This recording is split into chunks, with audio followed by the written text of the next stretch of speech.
Picture this: a skeleton from hundreds of years ago with an iron rod directly through its heart. Another skull found with a brick wedged violently between its teeth. All across medieval Europe, communities were desecrating the graves of their loved ones, all for one purpose: vampires. Welcome to Arnie's Brain Train. I'm Alex Arnold, and today we're going to talk about 5 different vampire discoveries that completely changed the way that archaeology looks at these myths and legends. Before we get going though, I do want to note a couple of things. First and foremost, I am still using AI. I don't have the budget to hire actors to pretend to be fake corpses on the ground, and I haven't been able to hire a graphic artist yet. So until then, we will keep using AI images. The second housekeeping item is you might disagree with some of the things that I have to say. That's totally fine. I have my sources, you have your opinions, we can all coexist in this world together, or not. Either way, all of my sources are in the description and in the pinned comment below, so you can check out everything for yourself. With all of that said, buckle up, all aboard, and let's get going.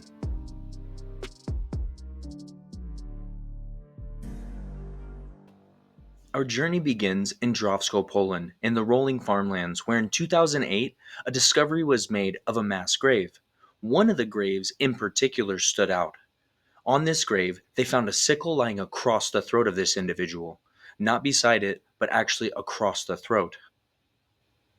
According to analysis by the team at PLOS ONE and Nicholas Copernicus University, this setup was designed to decapitate the body should the corpse ever try to rise. So, why sickles? In 17th century tradition, the sickles equaled harvest life, but they were also used as a tool against the undead. The weight and positioning of the sickle itself was meant to decapitate the corpse, and in old Polish folklore, if you severed the head, you could trap the soul permanently. During this time in Europe, life was short and death was everywhere. People needed answers, and the vampire mythology gave them those answers. Crop failures, disease, even unexplained deaths could all be blamed by vampires. Now, these weren't your typical Hollywood vampires, the romantic brooding type that you find in Twilight. These were revenants, truly malevolent spirits from the unknown. The Drawsko skeleton changed everything.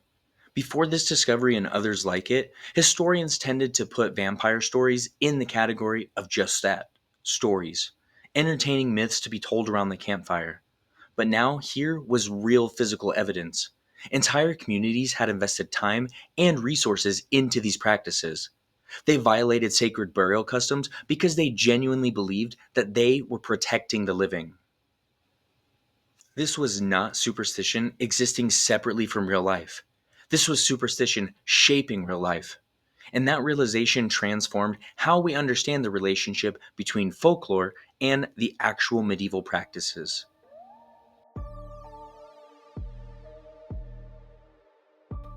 As we move to Venice for our next discovery, we see that the fear gets a little bit darker and the methods become a little bit more violent.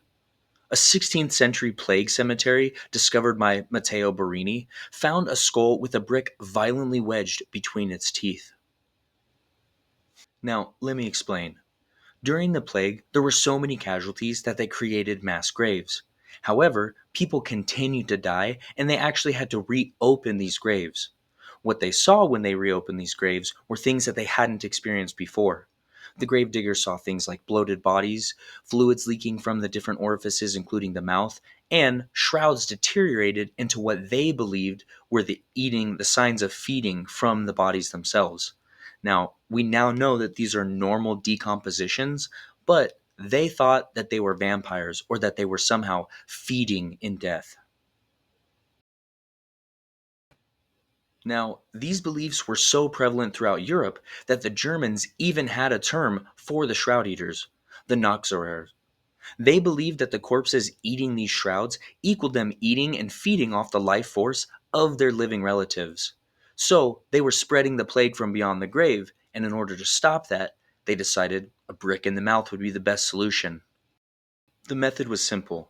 All they would do is grab a brick from a local collapsed building, maybe even one of the buildings or houses from one of the dead, shove it into the mouth of the person, breaking the teeth and the jaws along the way, and that's it. No more vampire. This discovery revolutionized plague history. For generations, historians had focused on economic impact and mortality rates, charts and numbers. But the brick burials revealed something deeper: the psychological crisis. The Black Death didn't just kill bodies, it rewired entire belief systems. It transformed how entire societies thought about death, the afterlife, and the boundary between the living and the dead. Fear, it turns out, leaves archaeological evidence.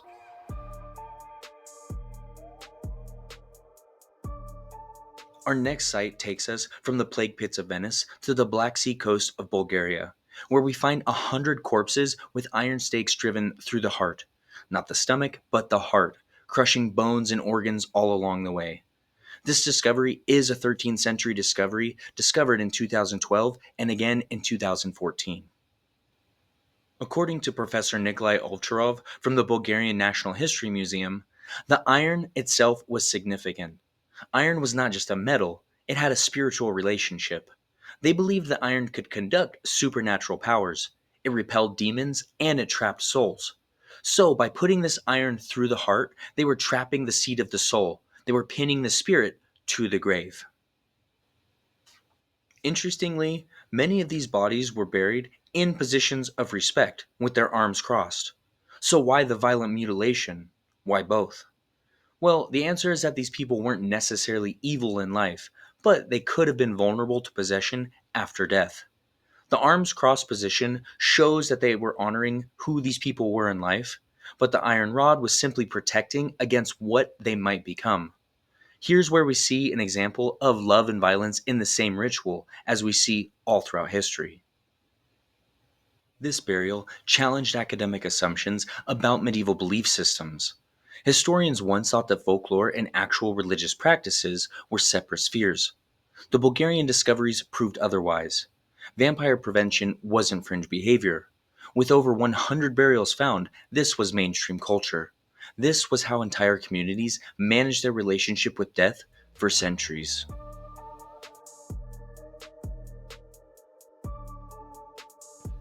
Our next discovery takes everything that you've seen so far and multiplies it. One skeleton, multiple methods. The jaws are wired shut with iron, the legs have been deliberately broken post mortem, and heavy stones are laid on the chest and on the limbs. This comes to us from an analysis from forensic anthropologists at Charles University in Prague. To break it down, the jaws wired meant that he couldn't eat or hunt after death. The legs broken also meant that he couldn't hunt and run, and the stones being laid on top was designed to stop him from escaping or even rising in the first place. This layering shows that there was an extreme fear of this specific individual. Standard burials usually got standard precautions, but a suspected vampire would definitely get enhanced precautions. This specific person had a maximum security supernatural protection. Now, do we know who this individual was? No. But the evidence suggests that it was probably somebody that lived outside of the social norms. Perhaps somebody that committed suicide, or maybe they were a murderer or murdered themselves, or maybe they were just exhibiting strange behavior before death that led people to believe they might become possessed. Either way, the community was just being thorough. It's also interesting to note that this community felt that it was worth it to produce this metal wire.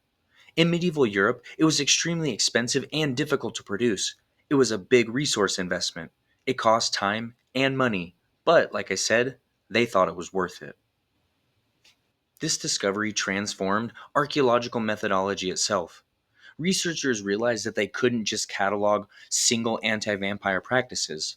They needed to look for patterns, combinations, escalations. The Czech burial proved that the intensity of fear could be measured by the accumulation of methods. More fear equals more intervention equals more archaeological evidence.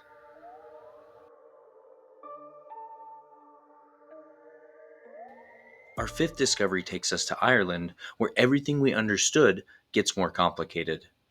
This burial is from the 12th century and was found prone or face down, with stones pinning the limbs and buried next to standing stones in an area where Christianity had already been prevalent for centuries. According to Dr. Chris Reed from Queen's University Belfast, the prone burial marked people outside of normal social categories. The face down burial symbolically rejected people from the Christian community. You can't rise on Judgment Day if you're buried in the wrong direction. And it forced the spirit back into the earth or the underground, hell, after death. The standing stones are what's interesting to me. These specific stones predate Christianity by thousands of years. Irish folklore says that these stones were portals between worlds, a thin boundary between the living and the dead. If you bury someone here, you can strategically, not randomly, trap or capture someone's soul. This burial shows that this man was probably seen as not just dangerous, but also potentially supernaturally connected. The standing stones might have been thought to contain or channel the power of this person as a threshold space where normal rules don't apply. This also moves into the juxtaposition that Christianity arrived, but the Celtic ways didn't disappear. They actually blended, creating a hybrid worldview where both Christian and ancient Celtic beliefs intertwined. The communities drew from both traditions. The Irish skeleton proves that calling all these burials vampire burials oversimplifies the reality. We're looking at a complex tapestry of beliefs about death, the afterlife, souls, spiritual danger, and community protection. The methods differ, but the underlying needs to control what happens after death, these remain constant across all of Europe.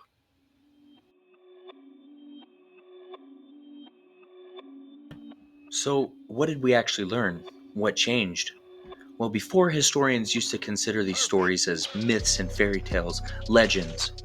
But since these discoveries, we can see the supernatural beliefs actually shape behaviors. There's also a larger pattern here. Every burial shows communities under extreme stress. Plague, unexplained deaths, cultural transitions. The powerlessness gives rise to rituals that give illusions of power. These didn't actually stop vampires because vampires don't exist, but it gave them a sense of power and agency. These discoveries also show that humans love to create stories to explain the inexplicable. We love to develop rituals to manage our anxieties. We like to identify scapegoats, and we adapt our sacred practices for our psychological safety needs. These same patterns appear over and over again, even in modern times. Unexplained threats lead to new scapegoats and new protective rituals. Specifics change, but the psychology doesn't. COVID! These 5 discoveries fundamentally changed how historians view medieval Europe. Before, academics portrayed the period as either romantic chivalry or simple brutality. These burials revealed something more complex. Complicated belief systems, community wide coordination, multiple cultural traditions intersecting. Medieval people weren't primitive or irrational. They were simply humans responding rationally to a world that they viewed very differently than we do.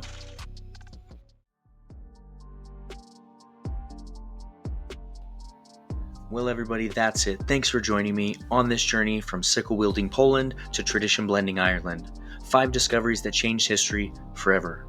All of my sources, as always, are in the pinned comment or in the description below, so you can check everything out, because here on Arnie's Brain Train, I always have my sources. If you found this video educational, like, subscribe, and share, and do me a favor, drop a comment letting me know what you thought about this video, ideas for future videos, or any production notes. Until next time, I'm Alex Arnold, reminding you that the world isn't always this simple, but it's always this interesting. All aboard, and I'll see you there. Bye.